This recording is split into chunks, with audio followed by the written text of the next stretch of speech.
Antes de mergulhar nessa história incrível, lembre-se de se inscrever no canal e ativar as notificações. Aqui cada história tem algo a dizer, e você não vai querer perder nenhuma. Ninguém suportava a filha do bilionário, até que um pai concierge fez o impossível. Na escola particular St. Reed, o nome Harrington fazia as paredes tremerem. Todos sabiam que Eliza Harrington era filha de um bilionário temido, um homem capaz de demitir um gerente com um único telefonema. Mas apesar de sua riqueza, Eliza era odiada. Seus colegas a evitavam, os professores a tratavam com fria desconfiança e os pais cochichavam quando ela passava. As pessoas diziam que ela era arrogante. Ela se achava superior aos outros. Que ela acabaria como o pai, rica e sozinha. Ninguém viu a verdade. Todas as manhãs, Eliza chegava em silêncio, de cabeça baixa, suportando as zombarias, os olhares pesados e as humilhações discretas. E todas as noites, um homem o observava à distância. Um serviço de concierge simples. Um pai viúvo chamado Marcus Lewis, invisível para todos, armado apenas com sua vassoura, e o coração de seu pai. Quando Eliza chorou no banheiro, foi ele quem limpou o chão ao lado sem fazer perguntas. Quando ela ficava sozinha no refeitório, era ele quem lhe entregava um bilhete carinhoso em uma bandeja esquecida. Até o dia em que Eliza desapareceu. A direção queria encobrir o caso. Os pais poderosos fizeram vista grossa. Até mesmo o pai bilionário estava no exterior e incontactável. Mas Marcos, o porteiro que ninguém respeitava, recusou-se a permanecer em silêncio. O que ele estava prestes a fazer naquele dia humilharia a elite e salvaria uma criança. E provar que um pai sem dinheiro pode realizar o que nem mesmo um bilionário pode comprar. Ninguém suportava a filha do bilionário, mas todos teriam que agradecer ao concierge. Na escola particular St. Reed Academy, os corredores brilhavam com mármore e retratos de antigos doadores bilionários. Mas por trás dessa fachada luxuosa, uma criança caminhava todos os dias como uma intrusa. Eliza Harrington, 13 anos de idade. Um nome tão pesado quanto uma frase. Ela era filha de William Harrington, um magnata do ramo imobiliário, um homem temido, respeitado e totalmente ausente. Em St. Reed, Eliza não era vista como uma estudante. Ela era vista como a carteira do pai. Os professores falavam em voz baixa na presença dele. Os alunos olharam para ela com desconfiança. Os pais exigiram que seus filhos fossem supervisionados quando ela estivesse presente.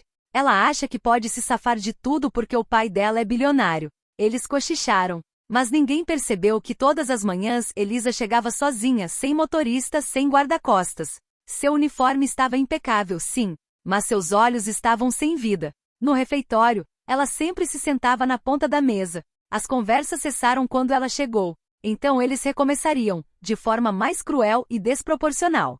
Não se sente perto dela. O pai dela pode comprar a escola se ficar bravo, zombou o menino. Eliza fingiu não ouvir nada. Ela havia aprendido a se proteger em silêncio. Naquele dia, durante a aula de ciências, ocorreu um incidente. A professora, a Sra. Collins, distribuiu as cópias. Ao chegar em frente a Eliza, ela colocou a folha de papel sem olhar para ela. 30%. Decepcionante. Eliza levantou a mão timidamente. Senhora, eu respondi a todas as perguntas. Um murmúrio percorreu a sala de aula. A Sra. Collins suspirou. Talvez, desta vez, o dinheiro do seu pai não possa comprar uma boa nota para você. Uma gargalhada contida irrompeu. Eliza baixou a cabeça. Ela sabia que era mentira, mas contestar isso seria pior. No recreio, duas meninas bloquearam seu caminho perto dos armários. Então, princesa, é difícil ser normal? Você deve se sentir superior, não é? Eliza tenta de passer. Um deles esbarrou nela de propósito. Seus livros caíram no chão. Ninguém ajudou. Ninguém, exceto um homem. No final do corredor, Marcus Lewis, o zelador da escola, observava a cena em silêncio. Eu vestia um uniforme cinza. Mãos calejadas. Aparência cansada, mas atenta. Ele se aproximou lentamente, pousou o carrinho de limpeza e pegou os livros. Preste atenção por onde anda, mocinha.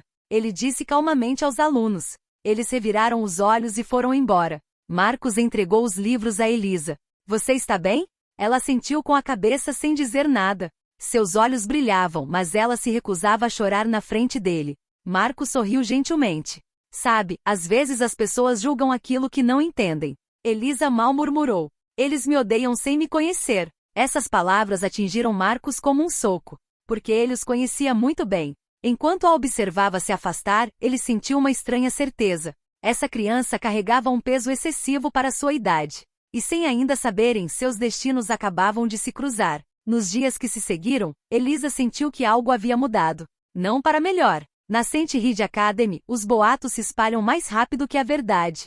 E desta vez, Elisa estava no centro de tudo. Você sabe por que a Sra. Collins a odeia tanto? Aparentemente, o pai dele se recusou a financiar o novo laboratório. Mentira. Mas em St. Reed, uma mentira repetida torna-se uma certeza. Os professores começaram a vigiá-la excessivamente. Foi notado o mínimo atraso. O menor erro se transformava em uma ofensa grave. Na manhã desta quinta-feira, Elisa chegou à aula com 3 minutos de atraso. O ônibus dele havia quebrado. A Sra. Collins levantou-se lentamente. Mais um privilégio, senhorita Harrington. Não, senhora, o ônibus. Silêncio. Indo para a sala do diretor. A turma inteira estava assistindo. Alguns com satisfação. Outros temem ser os próximos. O ar no escritório do diretor Richard Bowman estava gélido. Sua atitude está perturbando o equilíbrio da escola, Elisa. Ele declarou sem levantar os olhos. E recebemos diversas reclamações. Contra mim? Mas por quê? Ele finalmente fixou o olhar nela. A arrogância. Isolamento voluntário. Influência negativa. Cada palavra era como um tapa na cara. Quase não falo com ninguém, ela murmurou. Exatamente. Ele lhe deu uma semana de isolamento pedagógico. Sem aulas. Sem recreio. Uma exclusão silenciosa. Quando Elisa saiu do escritório, suas pernas estavam tremendo. No corredor, Marcos estava limpando as janelas. Ele a viu passar, o rosto pálido, as mãos cerradas. Ei, o que está acontecendo? Ela tentou sorrir. Não conseguiu. Estou sendo punido, por algo que não fiz. Marcos cerra os dentes. Ele estava familiarizado com esse sistema. Ele suportou isso a vida toda. No dia seguinte, Elisa teve que ficar sozinha em um quarto vazio, enquanto as outras crianças riam lá fora. Ao meio-dia, ninguém apareceu para lhe trazer uma bandeja. Ninguém, exceto Marcos. Ele entrou discretamente e colocou uma sacola sobre a mesa. Pensei que você pudesse estar com fome. Você não tem o direito, ela disse. Às vezes fazer o que é certo é mais importante do que seguir as regras. Ela comeu em silêncio. Então ela caiu em prantos. O porquê eles me odeiam tanto? Marcos hesitou. Então ele respondeu suavemente. Porque você representa algo que eles temem e invejam. Naquele dia, Elisa não voltou para casa. Às 18 horas, a escola estava quase vazia. Marcos estava limpando o chão quando percebeu que sua mochila ainda estava embaixo da mesa. Seu coração afundou. Elisa. Sem resposta. As câmeras de vigilância naquele corredor. Estava fora de serviço há 2 dias. Quando Marcos entendeu isso, sentiu um medo gélido percorrer seu corpo. E enquanto a gerência falava sobre mal-entendido, Marcos, no entanto, sabia de uma coisa. Dessa vez ele teve que agir. Às 19h30, a St. Reed Academy foi mergulhada em um silêncio sepulcral. As luzes foram se apagando uma a uma. Mas Marcos Lewis se recusou a voltar para casa. A gerência havia falado sobre atraso voluntário. De adolescente caprichoso. Então ele encerrou o caso. O pai dela é bilionário. Ela acabará voltando para casa, o diretor havia dito. Marcos sentiu a raiva arder em seu peito. Ele retornou ao lugar onde a vira pela última vez. O quarto estava vazio. A sacola ainda está lá. Lá dentro, um caderno estava à mostra. Ele não deveria ter feito isso. Mas ele abriu. Páginas repletas de escrita densa. Não é tarefa de casa. Um jornal. Até hoje, eles riram quando entrei. Finjo ser forte, mas me sinto invisível. Se eu desaparecer um dia, alguém sequer notará. Marcos teve que se sentar. Ela não era uma criança arrogante. Ela era uma criança traumatizada. Ele se lembrou de sua própria filha, Naomi, que havia falecido 5 anos antes. Ela também havia sido ignorada. Ela também havia sofrido em silêncio. Dessa vez, ele não ficaria parado. Marcos desceu até o porão, onde ficava a sala de servidores. Oficialmente, ele não tinha permissão para entrar, mas extraoficialmente. Era ele quem limpava este lugar há 10 anos. As câmeras no corredor de Elisa estavam fora de serviço. Por mais estranho que pareça, os que estavam no estacionamento dos fundos estavam funcionando. Às 17h42, uma imagem apareceu. Elisa, monitorado por um supervisor. Sr. Graves. Marcos sentiu o sangue gelar nas veias. As imagens a seguir estavam desfocadas. Mas suficiente. Graves olhou em volta. Em seguida, ele conduziu Elisa em direção à saída de serviço. Naquele momento Marcos compreendeu 2 coisas. O desaparecimento não foi um acidente. E a gerência sabia disso. Ele subiu correndo até a sala do diretor. Você precisa chamar a polícia. Agora. Bowman ergueu os olhos irritado. Você está ultrapassando os limites, Marcus. Marcus colocou um pendrive na mesa. Ah, então veja isto. O diretor empalideceu. Essas imagens não podem sair deste lugar. Ele murmurou. Um escândalo destruiria a escola. Marcus sentou-se. Uma criança está em perigo. Você é um concierge. Fique no seu lugar. Essa foi a gota d'água. Marcus saiu do escritório. Sem crachá. Sem autorização. Ele ligou para um velho amigo que agora é policial. É preciso de ajuda. Oficialmente ninguém acredita em mim. O policial hesitou. Então ele respondeu. Envie-me o que você tem. Entretanto, em algum lugar, Elisa estava presa. Com medo. E convencidos de que ninguém viria.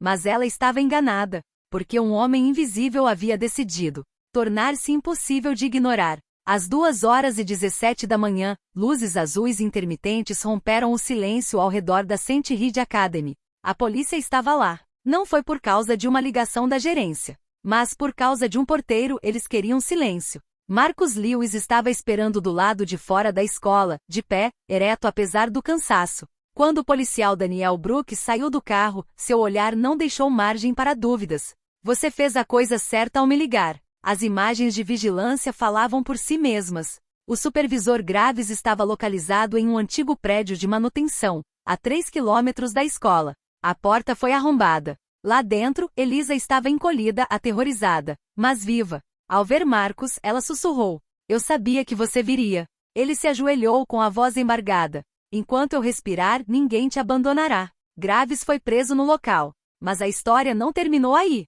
Logo pela manhã, a notícia explodiu. A imprensa chegou. Os pais também. O diretor Bowman tentou falar sobre o incidente isolado. Até que a polícia revelou que a gerência tinha visto as imagens, e optou por permanecer em silêncio. A escola foi colocada sob investigação. A senhora Collins foi suspensa. Bowman foi demitido do cargo. Às 9h40 da manhã, uma comitiva de carros pretos parou em frente ao estabelecimento. William Harrington acabará de desembarcar. Quando ele entrou na sala de conferências, todos se levantaram. Todos, exceto Marcus. O bilionário olhou para a filha. Em seguida, o homem com o uniforme gasto. Foi você quem a salvou? Eu sou apenas um pai. Marcus respondeu. Harrington permaneceu em silêncio. Então, diante de todos, ele fez uma leve reverência. Eu tenho bilhões, mas nunca soube como protegê-la. Você sabe. Ele se ofereceu para financiar a escola. Marcus recusou. E invista em segurança. E em respeito. Uma semana depois, St. Reed reabriu sob nova administração. Elisa voltou. Diferente. Os alunos olharam para ela de forma diferente. Professores também. Mas todas as manhãs, antes de ir para a aula, ela ia visitar Marcus. Obrigado, papai Marcus. Ele estava sorrindo. Porque às vezes, o homem mais pobre da sala é o mais rico em coragem. Ninguém suportava a filha do bilionário, até que um pai concierge consiga o impossível.